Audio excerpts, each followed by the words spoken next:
আসসালামু আলাইকুম দর্শক, কেমন আছেন সবাই? এতদিন তো ভিডিও করে তারপরে ভয়েস দিয়েছি। আজকে ভাবলাম যে ভয়েস দিতে দিতে রান্না করি।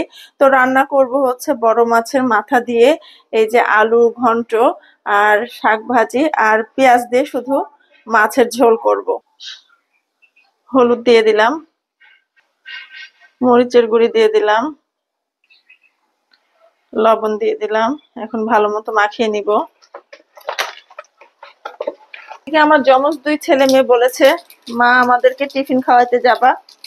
তো তাদের টিফিন 1টা 35-এ, অলরেডি 12টা বেজে গেছে। আমার রান্না কমপ্লিট করে তারপরে আবার দৌড়াইতে হবে ওইদিকে টিফিন খাওয়ানোর জন্য। তো এখানে শাক ভাজি করবো, তাই লবণ পেঁয়াজ আর কাঁচামরিচ দিলাম, একটুখানি রসুন দিব। মাছ ভাজার জন্য তেল গরম করে নিয়েছে, এখন মাছটা ভালো করে ভেজে নিব। আর যে মাছগুলো প্রথমে দিয়ে দিচ্ছি, এই মাছগুলো দিয়ে মাছের ঝোল রান্না করব। আর বড় মাছের মাথা দিয়ে আলু ঘন্ট করব। একসাথে কয়টা চুলা চলছে দেখেন। এইদিকে রাইস কুকারে ভাত বসিয়েছি, এখানে মাছ ভাজি করছি, আর এই চুলায় মাছের মশলা কষাবো, আর ওই পাশের চুলায় শাক সেদ্ধ হচ্ছে। একসাথে 4টা চুলা চলছে। লবণ দিয়ে দিলাম। এবার রসুন বাটা শেষ হয়ে গেছে, তাই একটুখানি রসুন ছেঁচে দিলাম। আর সামান্য একটু আদা, খুবই সামান্য, এই দেখুন সামান্য একটু আদা দিলাম। এখন একটু নাড়াচাড়া করব।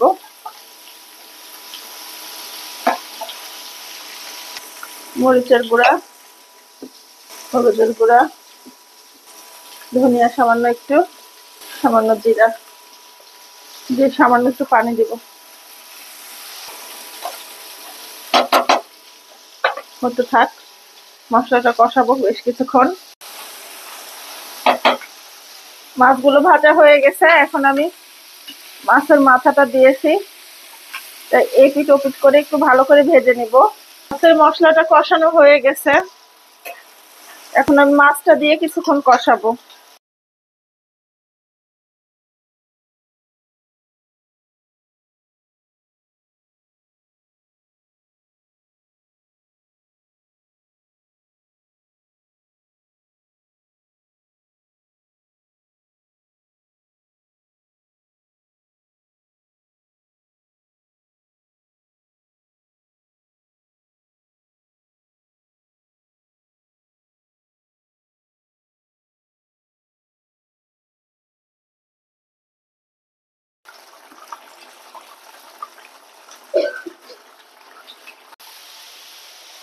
শাকটা দিয়ে দিছি, শাকটা সেদ্ধ হয়ে একদম অল্প হয়ে গেছে। এখন শাকের মধ্যে ঘি দেব।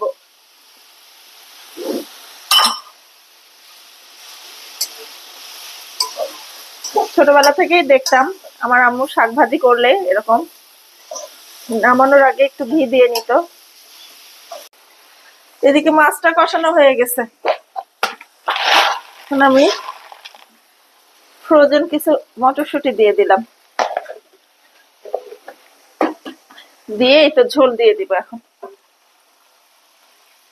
যেহেতু পাতলা ঝোল হবে মাছের, তাই একটু ঝোল বেশি করেই দিলাম।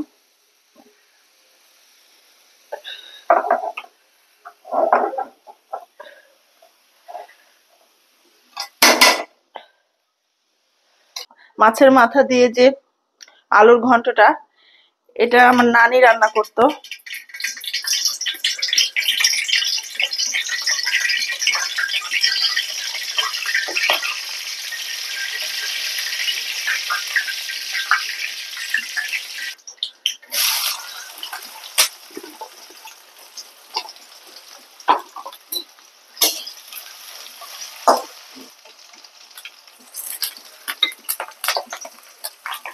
গোটা গরম মশলা, তেজপাতা, পেঁয়াজ, অল্প একটু আদা বাটা আর একটু রসুন বাটা।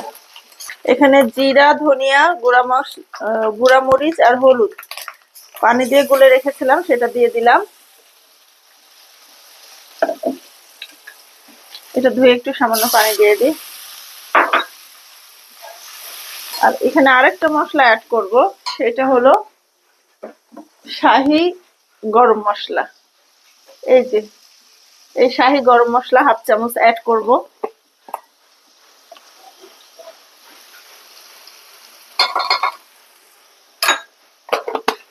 এই শাহি গরম মশলাটার জন্যই তরকারিটা অন্যরকম একটা টেস্ট হবে। মশলাটা খুব ভালো মতো কষিয়ে নিব। মশলাটা খুব ভালো মতো কষানো হয়ে গেছে, এখন আমি মাছের মাথাগুলো দিয়ে দিব। এটা আমার নানির রেসিপি। আসলে গ্রাম অঞ্চলে এই যে আমরা খুন্তি দিয়ে যে নাড়াচাড়া করছি, এই খুন্তিকে কিন্তু বলে খুন্তিকে বলে হচ্ছে নাকুরি। বাঁশের যে খুন্তিগুলা হয় তাকে কিন্তু নাকুরি বলা হয়। তো সেই নাকুরি দিয়ে নেড়ে নেড়ে ঘন্ট করে আলুর ঘন্টটা রান্না করা হয় বলে এটাকে দিনাজপুরের ভাষায় বলে নাকুরি ঘাটা। আমার নানি, দাদি, আমার আম্মু এখনো এই রান্নাটা করে, তাই ভাবলাম যে এই রান্নাটা একটু আজকে করি। মাছের অংশটা যখন ঝোলের সাথে মিশে যাবে, তারপরে এই যে কাঁটাগুলা বের হবে, এগুলা কিন্তু বেছে ফেলে দেব।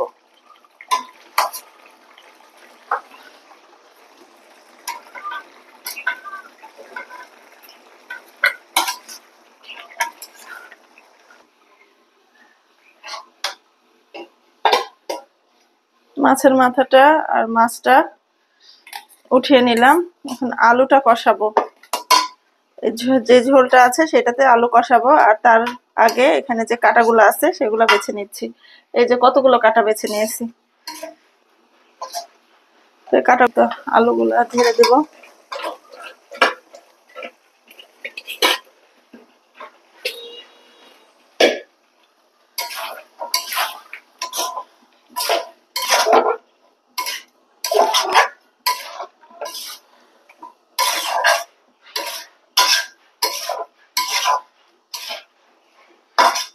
এখানে আর কোনো রকমের মশলা টশলা কিছু যাবে না। এখন এই আলুটা যে বাকি মশলাটা আছে এর মধ্যে কষিয়ে একদম আলু যখন সেদ্ধ হয়ে যাবে তখন আবার ঝোল দিব, সাথে মাছের মাথাটা মিশিয়ে ফেলবো।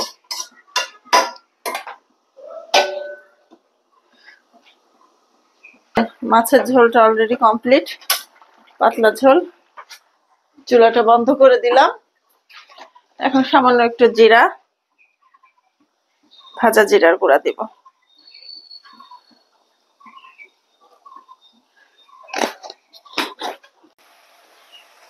এদিকে আলুটা কিন্তু কষানো হয়ে গেছে, একদম পানি শুকিয়ে গেছে। এখন এটাতে মাছের মাথাটা অ্যাড করে দিব।